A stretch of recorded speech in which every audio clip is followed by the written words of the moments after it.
Hello everyone and welcome to this Global Fleet Champions webinar on driver fatigue, kindly sponsored by AutoSense. If you're new to our webinars, Global Fleet Champions is a partnership campaign administered by Brake, the road safety charity, to prevent deaths, injuries and pollution caused by vehicles driven for work. To learn more about the work that we do and to access fleet safety resources and more events, please visit globalfleetchampions.org. Now, our webinar today looks at managing driver fatigue, and we've got 4 fantastic speakers who will be discussing the causes and consequences of fatigue, how to identify it, and measures that you can implement to mitigate the risks that it poses. So I want to say a huge thank you to the sponsor of today's webinar, AutoSense, for their support of both the webinar and our work. We couldn't run these sessions without the support of companies like them, so we really appreciate that. And I'll now just share a short welcome message from Charles Dawson, who's the CEO of AutoSense. Welcome and thank you for joining us on this webinar today. AutoSense is proud to be the sponsor today and to really help get Brake's message around road safety out and more and more people understanding what's really a really critical topic. And we want to really help to get information into people's hands so they actually understand the sorts of things as fleet managers and as drivers we can do to reduce the amount of crashes and so forth, that these things that really change people's lives. And it's wonderful to be part of it. I'd like to thank our other speakers today, Rachel Lane, Dr. Paul Taylor and Corey Fee for their parts and the information that they're going to share, and also you guys as the audience enjoy. Hope to take something away from it, and look forward to seeing you next time. Thanks very much. Hello, my name is Paul Jackson. I'm a psychologist working for Fresh Air Training Limited, and I'm here today to talk to you about the issue of driver fatigue. So to begin, let me set out what I mean by fatigue. This is a definition from the International Civil Aviation Organization, and I find it particularly useful because it focuses on 3 specific aspects of the problem. First of all, it describes fatigue as a physiological state. That means it's not a state of mind, not something that you can overcome with willpower, determination, or training or experience. In fact, it's a physiological need state. So just as when you're hungry, you need food, and when you're thirsty, you need water, when you're fatigued, ultimately, you need sleep. And this state has an impact both on our mental and physical performance capabilities. The definition then goes on to describe some of the causes. And those causes are things like sleep loss, not getting enough sleep, extended wakefulness, being awake for long periods of time of day or circadian phase, and finally workload. The definition then goes on to describe some of the consequences, the fact that fatigue can impair our alertness and our ability to safely operate. Now, the reason that fatigue has all of these impacts is because of changes to our brains that occur when we're suffering from fatigue, and particularly the fatigue resulting from sleep loss. Under normal circumstances, our brains are powered by blood glucose. Blood glucose provides the energy that enables our brains to carry out its various functions. But when we've had insufficient sleep, there is a global reduction in the amount of blood glucose available to our brains. But some areas are more affected than others. For example, a region at the back and at the top of the brain, the parietal lobe, is responsible for integrating all sorts of sensory data. It enables us to perform calculations. And again, this is one of those areas which is most significantly impacted by sleep loss and by fatigue. In the middle of the brain, we have a region called the thalamus, which controls many functions, but in particular, it controls our ability to maintain alertness and vigilance. Again, this area receives less blood glucose when we're suffering from fatigue.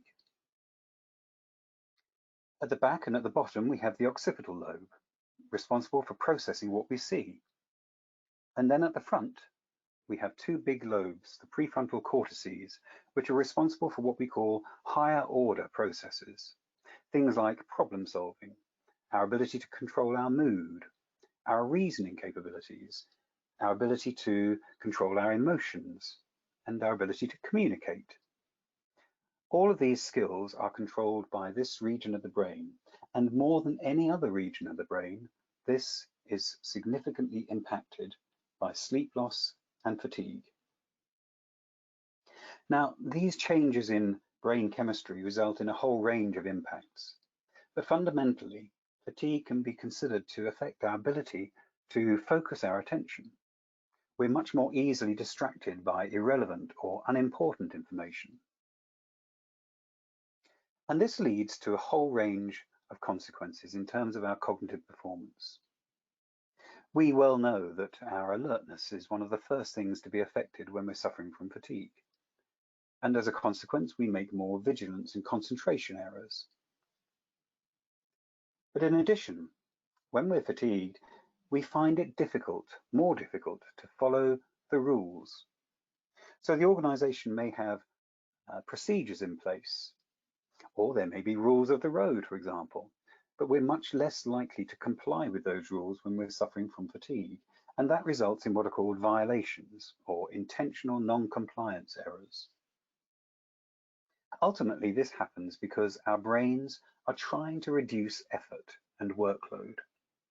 It's as if our brains are saying, I can't do everything, so do we really need to go through all of those steps, or can we take a few shortcuts? But even when we're trying to do the right thing, when we're fatigued, our ability to follow procedures correctly is affected. So we make more slips and lapses, either by making mistakes in the order in which we do things, or simply by forgetting the steps in a sequence of tasks. And finally, fatigue results in more decision errors. When we're fatigued, we accept higher levels of risk. Our judgment and perception are affected, and so we do things that we wouldn't normally consider acceptable. Our ability to consider different options is also affected. So faced with a novel situation that we haven't previously encountered, when fatigued, we don't have the mental ability to devise new solutions, and so we're much more likely to resort to habit, to do what we've always done in the past. And tragically, sometimes that isn't enough. If we think about driving, how do all these changes in brain chemistry, changes to our cognitive skills, impact upon driving skill? Well, we know that the most severe consequences of fatigue, driver fatigue, are difficulty keeping our eyes open, head nodding, and other signs of microsleeps, those short, uncontrollable bouts of sleep that occur when we resist the urge to sleep. But before we get to that level of performance impairment, our driving may be affected in more subtle ways. For example, when we're fatigued, we're less likely to pay attention to safety-related tasks. Simple things like checking our mirrors, indicating, and keeping to the speed limits. Effort avoidance may also result in us driving more slowly. And this is about reducing task workload. And as a consequence, fatigued drivers may be unwilling to overtake. The impact on our visual performance may be reflected in staring vacantly at one point, or impaired visual scanning. In other words, not looking around to see what other vehicles are doing and their proximity to our vehicle. And then there may be changes to our reaction time. Our response speeds are slower. And this means that things like gear changes may become sloppy. And there may be delays in our changes to speed in response to the road or traffic conditions. In terms of those groups who are most at risk from fatigue, well, there are particular times of the day when these incidents occur. And there are also certain groups who are more prone to these kind of accidents and incidents.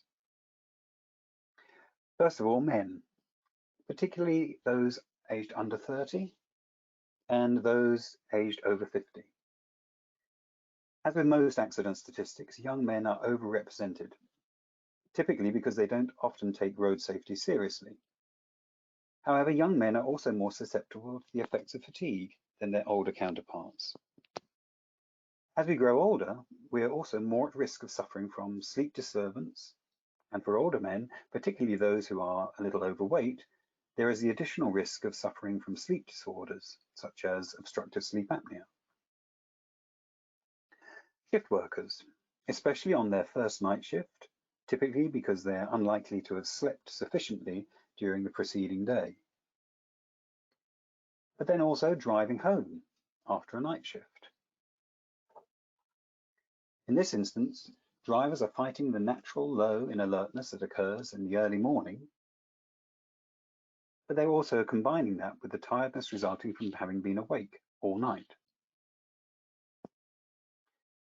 Professional drivers, truck drivers, for example, are especially prone to tiredness-related incidents because they often work long hours that leave minimal time for sleep, and they're driving during the night when ordinarily we should be asleep and our alertness is naturally low. But professional drivers tend to be regulated. Their hours of work are regulated. But company car drivers experience many of the same issues, but their hours of work are not regulated. So they may be driving for long hours without any kind of regulation to protect them. And finally, skilled manual workers, tradesmen, for example, prone to tiredness-related incidents because, like company car drivers, they may be covering long distances to get to a job, and then their work itself may be physically demanding, and then they have a long drive at the end of that work.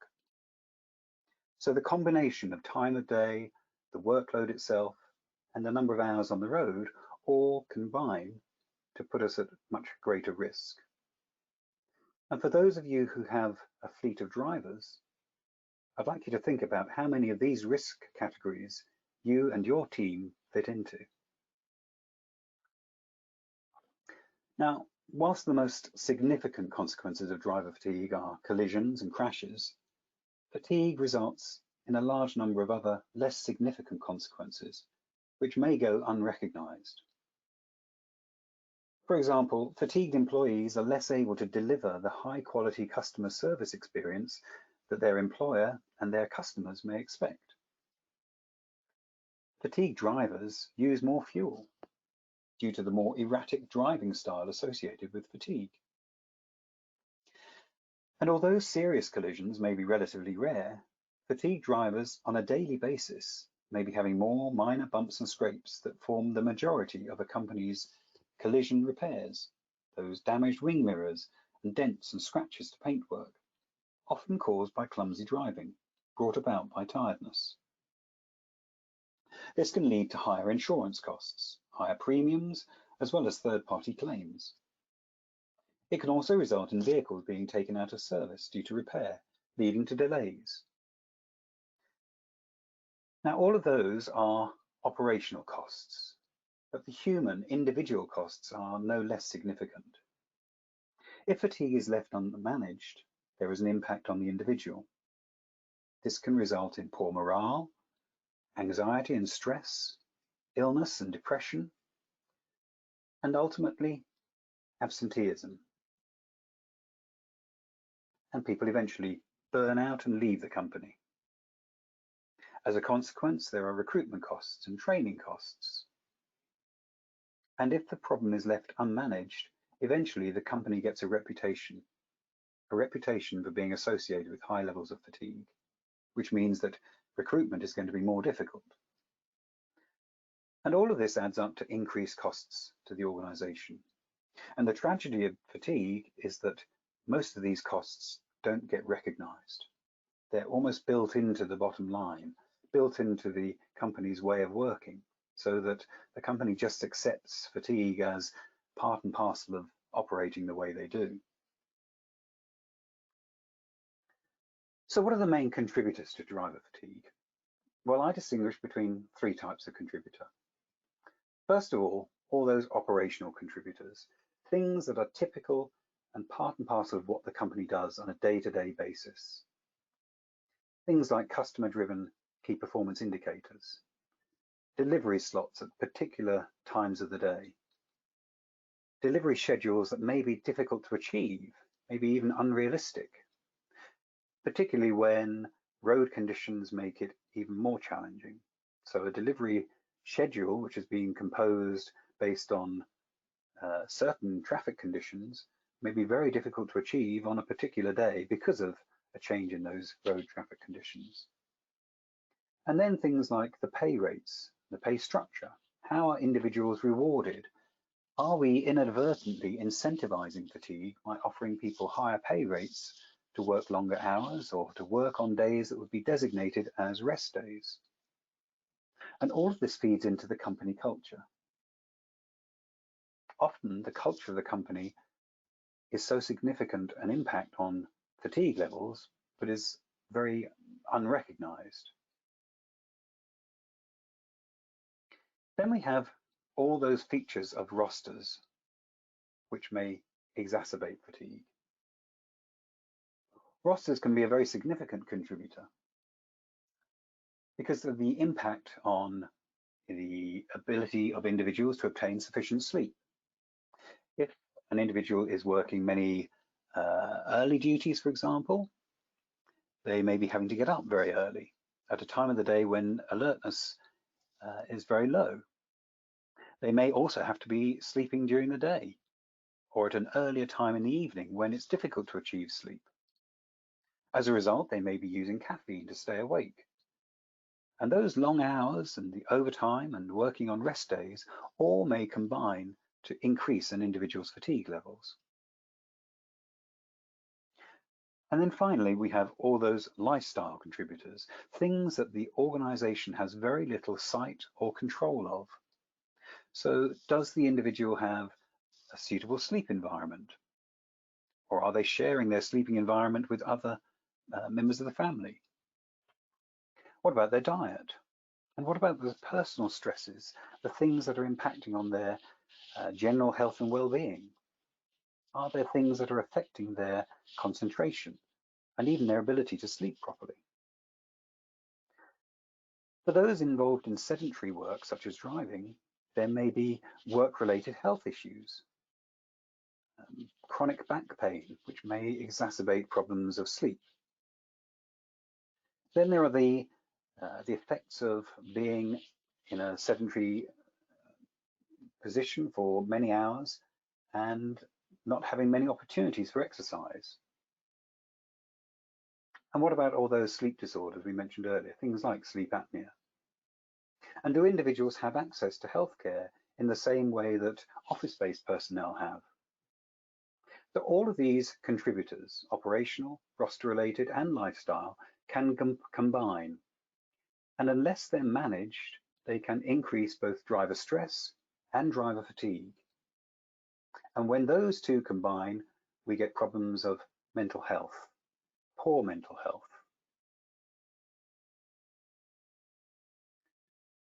In terms of how we manage the problem, the first step, in my view, is for organizations to recognize that managing fatigue is a shared responsibility. There are clear responsibilities both for the organization and for the individual. On the organization side, the first responsibility is to provide a safe system of work, and that includes ensuring that rosters allow people adequate breaks for recovery between shifts. And we need to think about things like commute time. Do people have sufficient time off to do all the things they're going to do in their personal lives, for example, socialize with their family, eat, rest, clean themselves, dress, and then commute back into the workplace? Is there going to be sufficient time allowed for adequate sleep? And does the individual use that opportunity to obtain adequate sleep? The second responsibility for the organisation is to provide individuals with the information and tools they need to enable them to manage their personal fatigue risk, and that's typically in the form of some kind of training program. The individual's responsibility then is to use that information to ensure that they manage their out-of-hours activities so that they don't adversely affect their work performance. And the final responsibility for the organisation is to take seriously any reports of fatigue that are brought to their attention. And that requires that the individual feels comfortable to report operational or personal factors that could increase fatigue risk. Hi, my name's Rachel Lane. I'm the Managing Director of Fit for Duty and Fatigue Management Solutions. And today we're going to take you through identifying and addressing fatigue. So I thought it would be quite useful in the first instance to actually provide a definition of what fatigue actually means. So fatigue is defined as an experience of tiredness, dislike of present activity, and unwillingness to continue, or as a disinclination to continue performing the task at hand and a progressive withdrawal of attention from environmental demands. So essentially what that means is that fatigue is a state of impairment that is caused as a result of having inadequate or insufficient sleep. We actually know that if people have been awake for 17 hours or more, it actually creates the same level of fatigue or impairment as an alcohol impairment of 0.05. So it's really important to start thinking that the longer you've been awake, the more likely you are to have this fatigue impairment, which again is very similar to what we see when people are impaired by alcohol. So let's further look at this. So fatigue it's unsafe in the workplace. Like other risks, fatigue can be managed, but we need to put adequate controls in place around it. Safety and productivity in the workplace are intimately related to worker health, and we'll talk about some of that a bit later on. And fatigue is related to the duration of sleep and the timing of that sleep. So that's particularly important for people that are shift workers or have really early starts and long extended shifts. That whole circadian rhythm and body clock plays a big part in that onset of fatigue. Inadequate sleep is also correlated with a variety of adverse medical outcomes. So we're talking about things like hypertension and diabetes. There's also a really strong connection with mental health as well. So we're seeing a lot more conditions such as dementia and Alzheimer's being related to poor sleep quality.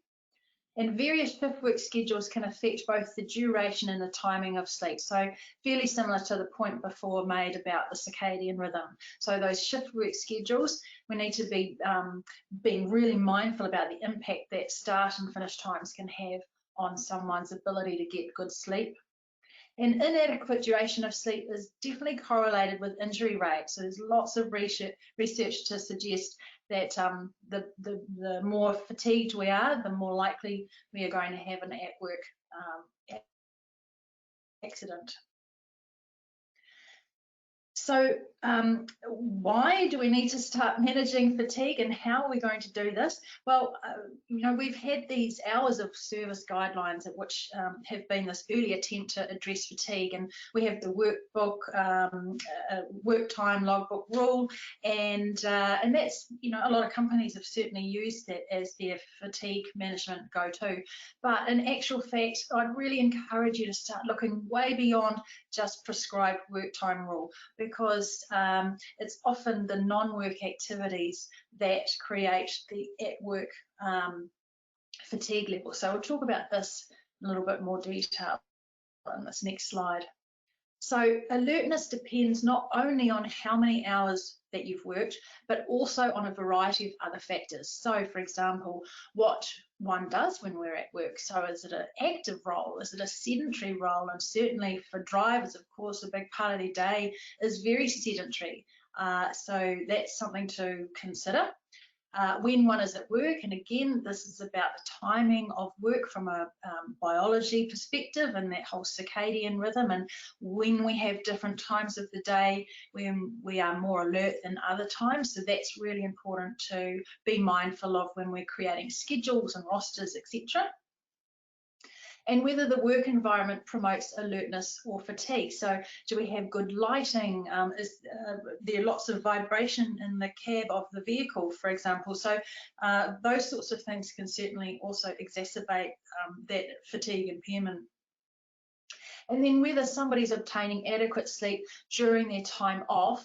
So the prescribed work time schedule dictates that you might have 10 hours in between shifts, but are people actually using that time for sleep and relaxation and resting? And whether or not someone has an environment or a sleep environment that promotes high quality restorative sleep. So for example, we might have some drivers who very frequently have to stay away from home, so they're sleeping in hotels, some may be sleeping in sleeper cabs in their vehicles. So those sleeping environments don't always promote this good quality sleep. So that's, you know, important to be mindful of that also. And then also whether someone has an emotional, physical or medical issue that interferes with that high quality restorative sleep. So we'll talk about sleep disorders and some of those as we move through this presentation. So some of the main causes of why people might be getting inadequate sleep despite this prescribed work time rule that we have, as we touched on, sleep disorders. So common ones such as insomnia, obstructive sleep apnea, restless leg syndrome. Other health conditions can include things like obesity and anxiety and depression, which of course right now is really prevalent with everything that's going on with COVID. We've got this high level of anxiety and stress, which will no doubt be having a big impact on people's ability to get good sleep. But if people have pain or they're on medications that impact sleep quality, that's also something that we need to, you know, have on our radar. And then lifestyle and behavioural factors such as the sort of non-work activities, such as are they studying or are they working and partying too long, or if it's related to their work, it could be shift work or any other forms of that circadian disruption. And interestingly enough, according to the Netflix CEO, their biggest rival is actually sleep. And we've probably all been guilty of that, where we've just stayed up a little bit too long to watch one more episode of something on Netflix. So you can see we're not always prioritising sleep, but fundamentally sleep and the quantity and quality that you're getting is going to essentially lead to this fatigue and impairment. Now, who is at most risk? Well, there's been, you know, it's talked about, it's in the paper frequently, and not that long ago there was an article that said professional drivers have an alarmingly high work-off fatality, being that 20 times that greater than our general working population. So that's really high when you think, you know, we're actually asking our drivers to put themselves at this increased risk. So even more reason why we need to build really good controls and methods and programs to support our drivers' health and well-being. And from the work that we've done, where we're looking at drivers for obstructive sleep apnea, 18% of the drivers that we've tested in the last 12 months were actually diagnosed with moderate to severe sleep apnea. So that's, again, that's quite a large number and certainly much greater than what's reported in general population, which we do believe is actually underreported. But I'll talk more about sleep apnea as we work through this session.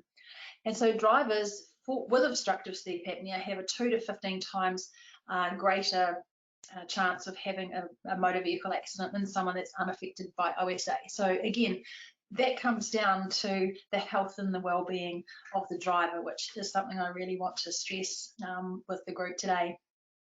So I wanted to put this slide up to just demonstrate a number of sort of newspaper headlines talking about recent road crash incidents, and just to demonstrate who is at most risk. Now, sometimes it will be the commercial driver who has made an error, or it could be just the general public. But absolutely, you can see that these crashes are happening, and they're happening way too frequently. Certainly, I'm sure we all agree they're happening way too often. And so we've got technology in trucks, you know, all the safety technology.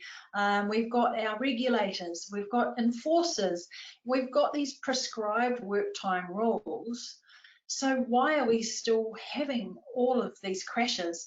And so I think it's really important that we remain focused on the human factors part of the health and safety equation, because I truly believe this is where we can make the biggest impact. And by taking a proactive and a preventative approach, where that driver health and well-being remains top priority. As I've said before and sort of alluded, I think that sleep is really the most fundamental part of fatigue management. And of course, there's other things that can contribute to fatigue, and it could be medications and diet and physical fatigue.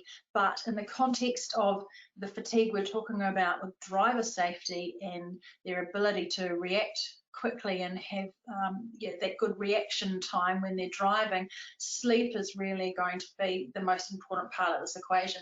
We know that sleep is vital for every single cell in the body, and we need that good sleep in order for these systems to continue to function effectively. However, we know up to 40% or probably more, give or take, the population are actually suffering from inadequate sleep, and that's going to be, as I said earlier, whether it's related to lifestyle factors or health factors or our work schedule. So, you know, that's a big part of our society who are just operating on this sort of autopilot throughout the day. And of course, we're seeing the costs of this, increased accidents, injuries, health-related comorbidities such as diabetes, cardiovascular disease, and depression. Now, I took this snapshot from an NZTA presentation just recently. So it actually just talks about you know, some of the contributing factors in the accidents that they have on record.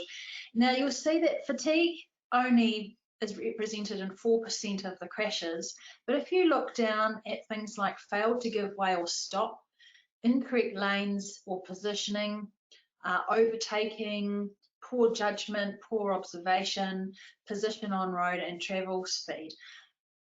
We've highlighted those there because I would imagine in a high percentage of those cases, fatigue was actually the underlying reason why these people failed to stop or give way, or they had that poor judgment or poor observation. So I would think that if we really knew how to measure fatigue, that top that 4% would be, you know, 10 times that potentially. So just something to bear in mind when you're doing your incident investigations. Are we actually looking and attributing accidents to fatigue, or are we putting it down to other things that could be a result of being fatigued?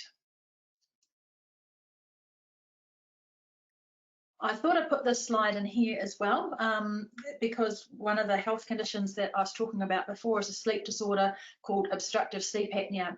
And we've got research that's come out of Australia that has said up to 41% of commercial drivers will have sleep apnea, which is pretty high, and certainly twice as high as what we've seen in New Zealand when I talk about 18%, but you know, it's probably more about that 20-25% that we're seeing here in New Zealand. But scary that to think that, you know, up to 41% of drivers could have this condition. So this is a little graph here to show you the increased risk of accident as a result of having untreated sleep apnea is almost 4 times as high as someone who does not have sleep apnea. Now, we're talking about untreated sleep apnea. Of course, if you're on CPAP, then all going well, you'd actually come back down to that control level. But you can see that more people are having accidents of untreated OSA as a result of, rather than alcohol. So again, we put a lot of education and awareness and controls around, drug testing and drug and alcohol testing our workers. But in actual fact, we need to be looking at the health of the workers and the health of their sleep, because that is going to be where we're going to see a much greater level of accidents. And then I thought I'd just finish off with a slide here that kind of talks about fatigue management, bringing all of this technology and how we all work together to help mitigate this risk in the workforce. So there was a bus driver who was having repeated microsleep events on the in-cab camera. And of course, when we talked to the driver, he didn't necessarily think he had a big problem with sleepiness, which is quite common actually. People do tend to underreport how sleepy they really feel, and especially when it's connected to their job and their livelihood. So we can't always expect them to answer us properly with subjective questionnaires. However, but this guy was willing to go through a sleep study because he was mindful that, obviously there was something going on for him. So this is a snapshot of the data we collect when we do a sleep study for sleep apnea, which is essentially measuring oxygen in our blood, because every time you have an apnea where your airway collapses, your oxygen levels drop. So those top indicators across the top there, you can see there's like a breath and then a flat line, and it takes another breath and then a flat line. And these apneas are lasting for 39 seconds, 53 seconds, 53 seconds, and 113 seconds where he did not breathe. And you can see subsequently his oxygen levels are dropping down to 77%, 59%, which they should be in the high 90s. So the good news is that this person has now been diagnosed with sleep apnea and is now on a CPAP machine, so he can continue to drive his school bus safely, and we can all be confident that he's adhering to his therapy, and now he's doing really well, so he's safe on the road. So from a benefit perspective, definitely making sure that we're including sleep studies and fatigue assessments with your annual medicals or routine medicals is there's a significant advantage in helping people identify and sort some of these sleeping challenges out. So that's just a few slides from me, hopefully helping you to realise that we need to go beyond our prescriptive work time rule, that by identifying the health and the well-being of our drivers and actually building some suitable controls and offering support, then we get these great benefits of doing that by having healthy drivers, happy drivers, and safe drivers. So thank you for your time. Well, hello and welcome. My name is Charles Dawson. I'm presenting today for AutoSense, and we are really proud to be involved with Brake, and I guess as a group all trying to make roads safer around the world. My topic today is using smart technology to make roads safer, and I guess we're focusing in on the Guardian system by Seeing Machines, which is a system that goes into vehicles and is looking to pick up when drivers' attention is moved from the road, or in fact if they actually have a microsleep and fall asleep at the wheel. The whole system is designed to pick that up, to intervene and to get the driver's attention back on the road, essentially to be a buddy for that driver and to help them and other road users out. I'd like to kick off today talking a little bit about a case study that we had with one of our clients here in New Zealand. So AutoSense first started distributing the Seeing Machines system in around about the year 2000. Essentially, when we first started to distribute the Guardian system, the plan was that we would do a two-phase trial. The first month, essentially installing the system and picking up events, fatigue events. So essentially, when someone has a 1.5 second microsleep, we'd be picking that up, measuring that, but not alarming and intervening in the actual event itself. So we wouldn't be waking the driver up.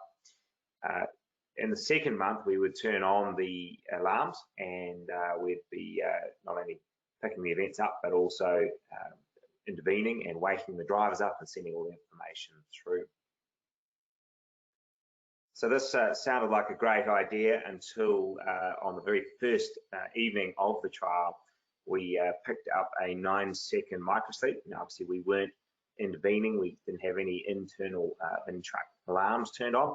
And so we actually had a 9-second microsleep, which really did have to be seen to be believed. My first conversation the next morning when I saw this event with my client was that we must turn on all the alarms and actually start waking these drivers up. So we've never done one of those trials again. Basically, all systems that are installed now go in a live mode. So I guess the story there, or the point to be picked up there, is this situation of drivers having micro sleeps. It really does happen all the time, and you never can pick when that's going to come along. So our motto, I guess, or what AutoSense and Seeing Machines are all about, is getting your people home safely every trip. So every time someone is out driving a vehicle, and while we concentrate a lot on truck drivers and heavy commercial vehicles, this area around microsleeps and also distraction really is a human problem. It's not a truck driver problem. It's very much every person that gets behind the wheel is exposed to this. So Guardian is all about having your best mate in the passenger seat to remind you to concentrate on the road, and just to I guess tell you that you need to actually stop for a break. So we're measuring when people's eyes move from the road, when they're not actually concentrating on the task at hand, and reminding them that driving, when you're driving a vehicle, the driving of the vehicle is the most important thing that you're doing at that particular point in time. So Seeing Machines is an Australian company based out of Canberra. The original technology, the algorithm was originally developed to put eyes into robots. That was all quite difficult and not necessarily commercially viable. So we started using the algorithm to actually detect our face and to understand what we were looking at, and also obviously when those eyes closed. So essentially, as I say, the most important part of what the Guardian system does is it intervenes and stops an accident. I guess you might say that dash cams and cameras in vehicles of the past were all about at the bottom of a cliff and telling us what actually happened to end up with that vehicle in a situation having had a crash. Whereas Guardian looks to be the fence at the top of the cliff and to actually stop the crash at that point.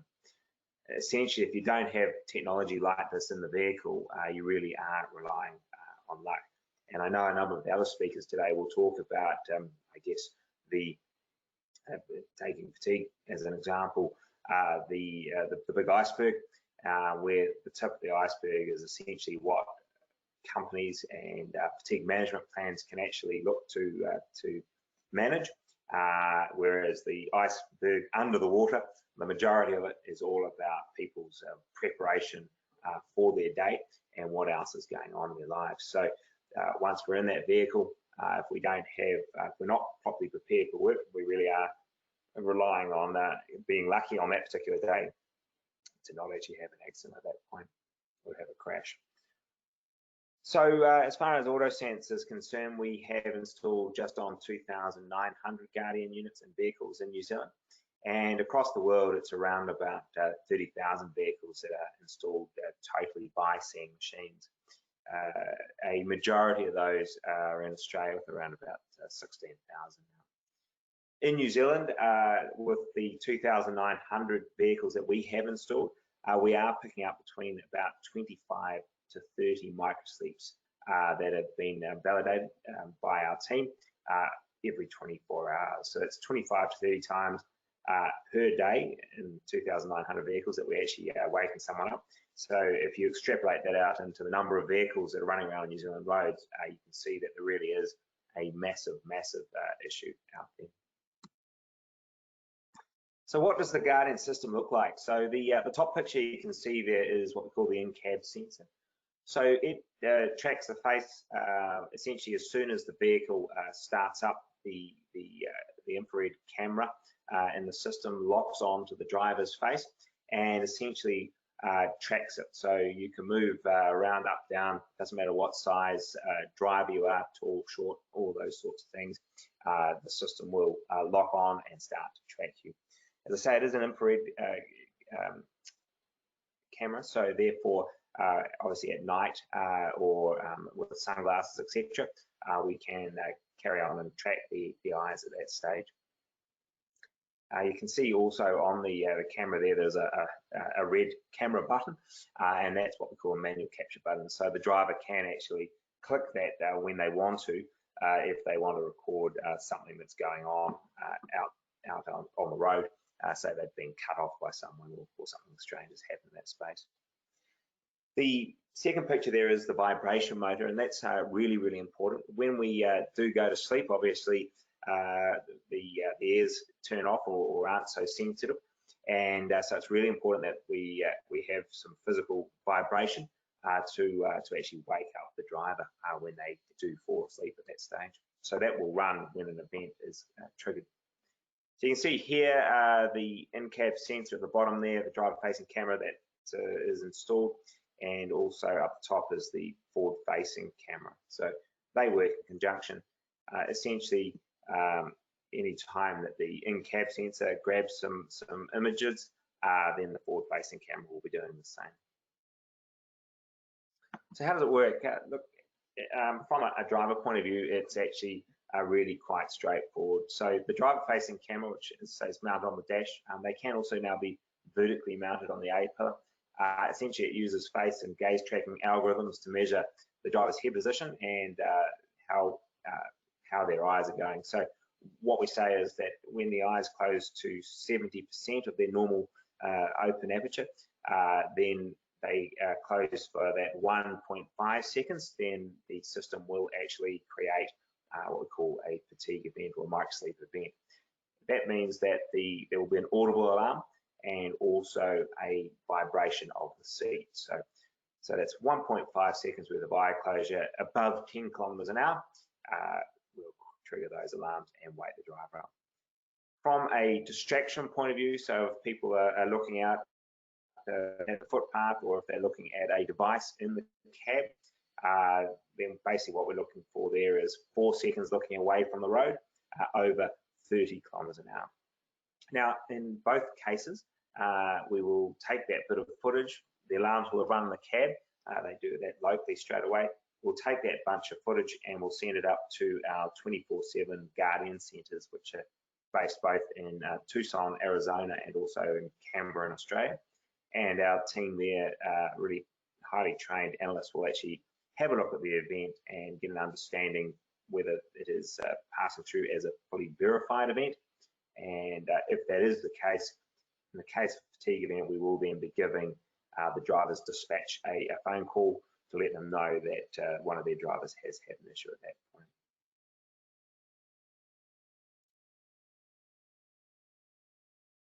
So fatigue, and I know some of this has probably been covered by some of the other presenters, but I guess the one piece here that I wanted to add is that a couple of things that we're really starting to understand more and more about fatigue. As I mentioned earlier, that most fatigue or most sleepiness in cab is actually brought in from a driver's home life, I guess. And one of the things that really backs that up for us is that 70% of our fatigue events actually occur in the first hour of a driver's shift. So typically where a lot of people would think it happens after they've been driving all day, and certainly there are some that happen at the end of the day, but the majority of our events happen in that first sort of hour of the shift, and actually often at the very beginning of a week as well. So typically in New Zealand and Australia, and in fact most places around the world, the one legislated piece of fatigue management is the cumulative working hour rules, or the logbook.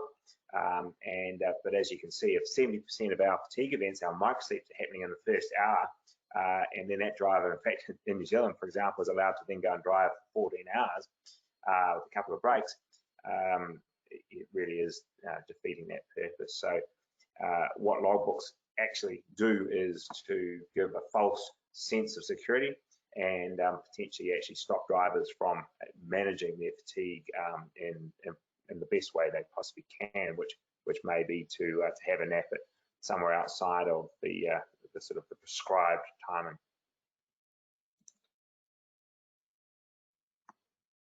So there's been a lot of study done on this, and one of the latest ones in conjunction with Seeing Machines was actually out of Monash University. There were a number of things that came out of that. One was that we found this, truck drivers are twice as likely to crash when they're fatigued, and 11 times more likely to crash when both fatigued and distracted. Now, some of the other things that actually got covered off in that research was that what we're looking to do now with the Guardian system, where at the moment we are actually looking at, I guess, being the fence at the top of the cliff, waking those drivers up when they do fall asleep. What this study was actually aimed at was taking the technology to the next level and actually starting to be able to identify when a driver is becoming fatigued. So not waiting until they fall asleep, but actually going, well, here are various factors, eyeball movements, shape, and how the face is drooping down, those sorts of things, blood pressure. These are all the things that we know happen as someone becomes fatigued, and then perhaps we can actually get them to start to, or I guess, inform the driver so that they can make better decisions about when they should actually take a break, and that way they never actually get to that point where they're so tired that they're making mistakes, reaction time's down, but in the end they've fallen asleep. So here's just a list of some of the articles and things that I've talked about within the presentation. The technology, we're really proud of it. It really is making a big difference, and we have a number of customers that have done case studies whereby they've actually found just absolutely massive drops in accident rate or crash rates, and that's obviously helping not only things like insurance premiums, but also really meaning that people aren't going through that terrible situation when there is a crash, whether it be the driver of the vehicle itself or in fact the other road users out there. So look, thanks very much for your time today.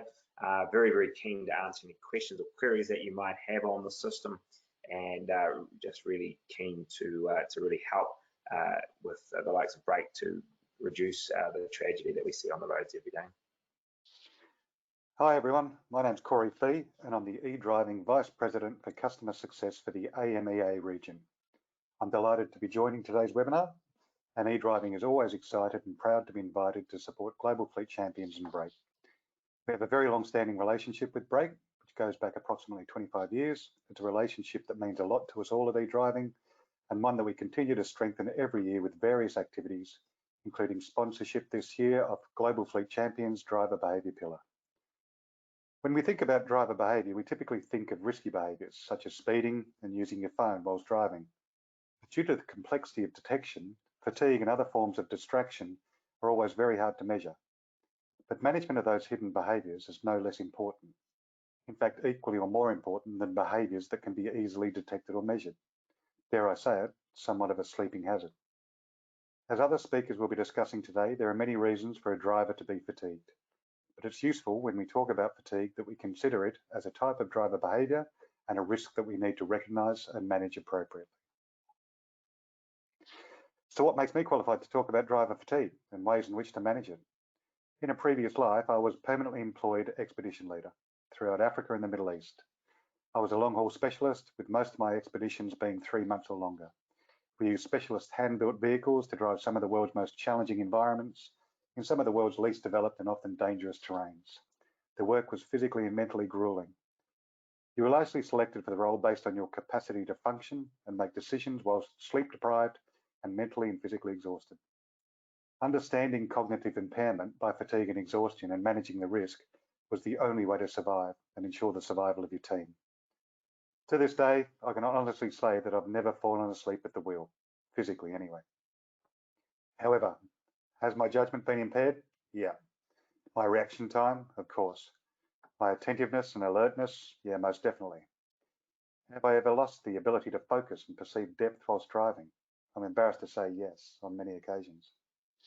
I mention this not out of bravado, but purely to highlight the complexity and detection of fatigue impairment. Technological solutions such as eye movement detectors, EEG and physiological monitors, driver performance monitors such as lane departure, etc., are a great hard control, and undoubtedly they save many lives. But once we start to display physical or physiological signs of fatigue, cognitive impairment has more than likely been present for many minutes or hours before. So it's important to also look for ways to prevent fatigue as well as detect them. So how can we manage the unmeasurable? Before we begin to discuss ways to effectively manage driver fatigue, let's look at a few more complicating factors that we need to consider. Driver fatigue is often an overlooked operational risk, not because we don't accept it as a risk, but rather our inability to accurately identify and track the multitude of causal factors and the complexity in designing management strategies to reduce the risk. It's important to also recognise that there may be several psychological and cultural barriers to success when managing fatigue. Historically, many professional drivers would see tiredness as a weakness, and drivers were forced to push through by peer pressure and company expectation. Luckily, those days are largely past, although there are still some employees and workplaces that may be exposed to these pressures. For instance, a company's driver scheduling and routing decisions can make a significant impact on the perceived pressure to override fatigue. And it is also a strong message that whilst the company may talk the talk with policy, commitment and procedures, the reality is that company commitment to fatigue management is not reflected in operational expectations. We also need to consider cumulative fatigue, often a consequence of circumstances outside of our control or outside of the workplace. For example, a driver might be adhering to the company required 8 hours per day with regular breaks, but we've neglected to consider other factors. For instance, they may be a new parent. We all know how tiring that can be. Another example may be an employee who commutes for an hour each way to even get to work, or a contractor who is working 4 hours each night to invoice, manage their rosters, maintain their vehicles, etc. In each of these examples, the individual's sleep bank can be progressively depleted to a dangerous level. I know other speakers today will cover circadian rhythms. This is why we at eDriving ask all of our clients, wherever possible, to keep drivers off the road between 2 a.m. and 6 a.m. and during the well-known afternoon dip in alertness. So how do we contemplate managing a risk with so much complexity? Having a good written policy in place that's published, endorsed by senior management, well communicated, and most importantly, upheld is critical. When we talk about policy, it's important to remember that while it may be easy to write the policy, successfully implementing it is the hard bit. Before you even contemplate procedural control, you need to understand the operational environment, local legislation, get whole of company buy-in, and most importantly, have management support. Management need to be fully on board, supportive, enthusiastic, and be willing to accept the operational impact that any concessions or compliance with the controls may cause. One poorly chosen communication from a company manager, the occasional exemption granted, or applying performance pressures that are not compatible with the procedural expectation will completely negate the control effectiveness. A successful fatigue risk management program will include ways to measure, monitor, and manage the risk, as well as tools to educate employees. It encompasses everything from driver hours and rest breaks to processes that encourage open communication about fatigue-related issues. Your policy should describe your organisation's procedures for identifying those at risk, compliance reporting procedures, investigation procedures, and what training, education, coaching you'll be providing to help minimise the risk. Drivers should be required to read, understand, and sign off on the policy to show that they agree to the measures before being issued a vehicle or permitted to drive on company business. Journey management is also a fundamental principle of fatigue management. The process needs to be flexible, adaptable, and accommodate every routine and non-routine journey. In some circumstances, fatigue management may simply involve a formalised process for scheduling, routing, rest breaks and hours of service. In other circumstances, it may involve formal route hazard assessments, escalations for journey approval, or complex controls. Scheduling should enable drivers where possible to avoid driving between the peak fatigue hours that we've already mentioned, and should ensure that shifts are timed to enable drivers to have adequate rest and sleep, good sleep, between their shifts. Diet is also something to consider, for example, avoiding heavy fatty foods and sugary drinks whilst or before driving.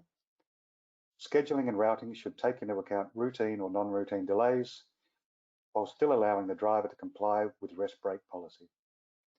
There also needs to be a process in place that accommodates unforeseen circumstances or delays, such as a replacement driver or co-driver, redirection of other drivers to fulfill the outstanding tasks, etc.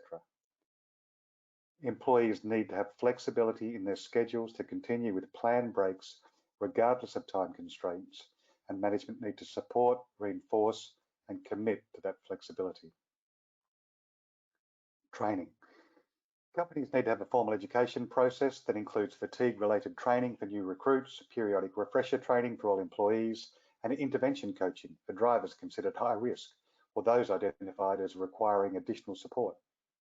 It is also useful for drivers to receive regular communication from management on the latest research or best practice tips relating to driver fatigue. Employees should be made aware of the factors that can affect sleep and the quality of sleep, the effects of sleep deprivation, and how to maintain better sleep hygiene. Employees need to be trained sufficiently to understand their own specific indicators of fatigue and be empowered and supported to take the appropriate action, irrespective of peer organisational or personal pressures to drive whilst tired. Training should always form part of a wider safety culture that involves regular communication, including information about fatigue as a primary risk factor. Communication. Every employee should hear regularly that fatigue is an important risk factor to be aware of, how to avoid it, why it's a focus area for the organisation. Leadership and managers can lead by example and demonstrate behaviours that emphasise their commitment to being well rested before driving. Communication can take many forms, and it's really up to you how you do it. But some typical methods include company newsletters, emails, monthly safety updates, toolbox meetings, text messages, preferentially while not driving, team discussions, email signatures, and so on. Companies need to have an open door for all employees to discuss their concerns with not only fatigue, but all safety considerations. Employees affected by fatigue, or for example, those suffering from a sleep disorder, might worry about approaching their managers for fear that their jobs could be at risk. This could result in drivers knowingly putting their own lives and the lives of others at risk. All employees should feel comfortable approaching their managers without having this concern. Coaching. Coaching is different to training, and this quote from Alan Fine sums up the difference nicely. When we think about driver fatigue, training provides drivers with education about the issue, what they should do and why. Coaching helps them keep their behaviour in check with legal or company expectation, kind of a way to constantly remind drivers how to do the right thing. Driver managers are usually ideally placed to be effective coaches. They know the drivers, they know their schedules, they know what training has been given, and they more than likely know the consequences of driving tired. Think of a driver coach as being a bit like a football coach. They're not there to teach them how to play the game, they're there to help the employees make the right decisions, make the most of their existing skill set, and encourage them to be a stronger part of the team. So we've already mentioned some of the technology that can be used as an intervention to driver fatigue. And while some technologies are better than others at detection of cognitive impairment, technology needs to be implemented in conjunction with other controls outlined. Understanding and acknowledging the risk, effective and frequent communication, and operational flexibility that can accommodate each and every circumstance are the minimum requirement to manage fatigue effectively. If you have these elements formalised and effective, you won't be dependent on hard controls. Telematics data can be extremely useful for providing insights into driver performance and potential risk exposures before they become a problem. Data such as driver hours, trip times, trip lengths, and break times can all be collected by traditional or smartphone telematics. Daily, weekly reports on the data can also allow managers to build up an overall picture of each employee and their potential for being affected by fatigue, For example, how many hours does the employee drive each day and week? Does the employee work night shifts? If so, do they have the opportunity for adequate quality sleep before returning to work? Does the employee have the opportunity to sleep for 7 to 8 hours uninterrupted every day? Does the employee work overtime hours? Is the driver awake during typical hours of sleep?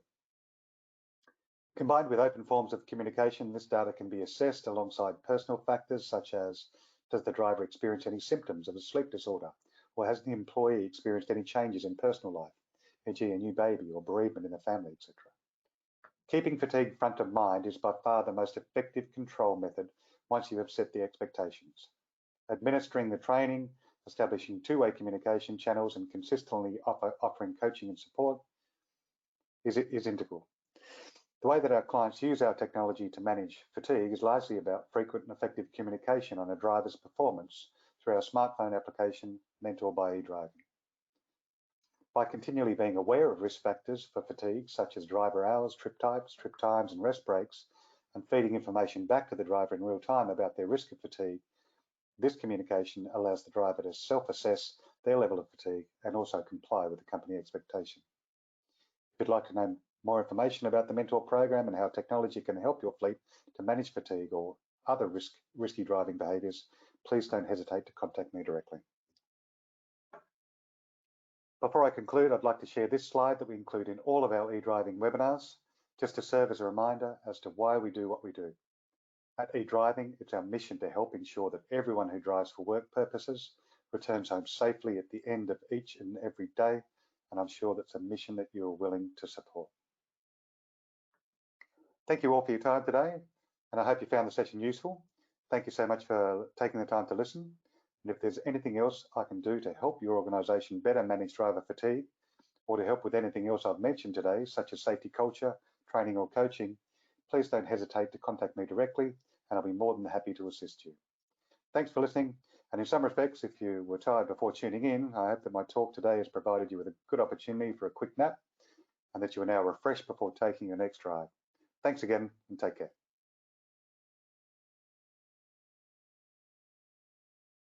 Thanks very much, Corey, for being part of the webinar today as well. Really appreciate your presentation and insights on other aspects of managing driver fatigue. There are measures that can be implemented. So I'm just going to, it's time for our Q&A session. Thank you so much to those of you who've held on. I apologise for the overrunning of the session and the slight technological issues that we had at the start as well in relation to one of the presentations. But I'm just going to unmute all of the speakers. In fact, I think Charles, Corey, Rachel, you're all self-muted. If you want to unmute yourselves, we've got a little bit of time for questions, and I've had a couple in. If anyone has another question that they want to pose to any of the speakers that we have, then please feel free to put those forward and we'll ask them now. So I think we've got you now. Corey, can you hear me? Yeah, I can hear you. Okay, thanks, Caroline. Great, and I think we've got Rachel as well. Hi, Rachel. It looks like you're self-muted. Sorry, Rachel. On. Hi. Hello, right, I'm here now. Excellent. Thanks, Rachel. Great. So thank you both of you for your involvement today. And Charles is still listed as well, but he's self-muted. So Charles, if you are available and are able to join us at some point, just unmute yourself and we'll be able to hear you too. That's great. So the questions that have come in so far, I've got one for you, Rachel, which is around the source of the research that stated the 41% of commercial drivers have obstructive sleep apnea, which I think was some Australian research. So if you have the source of that and can share it now, that would be great. Or if not, if it's something we can share post-webinar, that would be great too. Yeah, absolutely. I don't have it to hand at the moment, but it wasn't a recent Australian paper. But what I'll do is I'll share the link with you, Caroline, and that can get distributed to the attendees if you like. Yes, thank you. That would be great. So we'll absolutely distribute, send that around afterwards so everyone's got that source as well.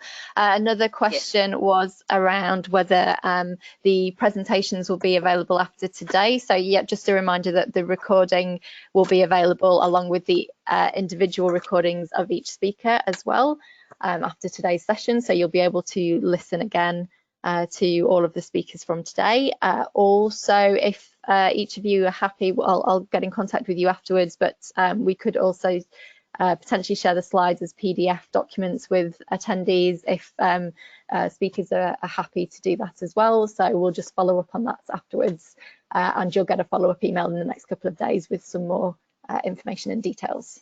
So that's great. Any other questions to come through, please do put them through. I've got another question here, which is quite a broad one, so I'll put it to all three of you on this one, and maybe start with you, Rachel, in terms of your response to this. But if you're an organisation that's just starting out in terms of really looking at fatigue as an issue, what would you say is the best starting point? Right, and that is a very good question. Well, I think with a lot of our clients, what we like to do first is actually create a steering group. So we've got parties that are represented from management through to the workers, etc., so that we've got everybody's opinion if there is a union member or somebody like that, just so that we've got the representation of all the different, I guess, factors in the business coming together and having just a really open discussion about what challenges might be already existing in the business around fatigue and what their goals and aspirations are for it. So so that would be my first suggestion, is we put together a steering group, and then from there we need to start building a policy and putting some guidelines in place. So we're looking at what sort of training is involved, both at induction and then on an annual basis. What kind of health monitoring are you doing? That includes fatigue assessments, that kind of thing. Have you had a review of your work hours recently? So all of those things need to go in and be considered, and then we start building the policy around that. Once you've got those guidelines and everybody's happy from a senior management perspective, then educating and bringing everyone on board with the policy and the rules and the, you know, the controls, I guess, that may be implemented is really great. So I always say it's about, you know, health management is what we do with someone, not to them. So we want to get everybody on board and make sure fatigue management just becomes part of the business culture.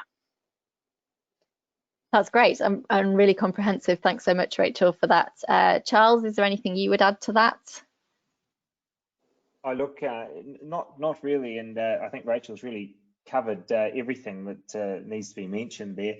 In terms of what we see is when we get a bit of a trial going with some Guardian units, 3 or 4 across the business, and as Rachel said, it's really important to have done the pre-work, talking to all of the people and getting them actually on board, all of the relevant people, stakeholders, etc., on board, because otherwise they will just torpedo things for no reason. So really key to make sure they're very understanding of what's coming up, and then when you do start to show the results, of course, you know, people take quite a different view to things.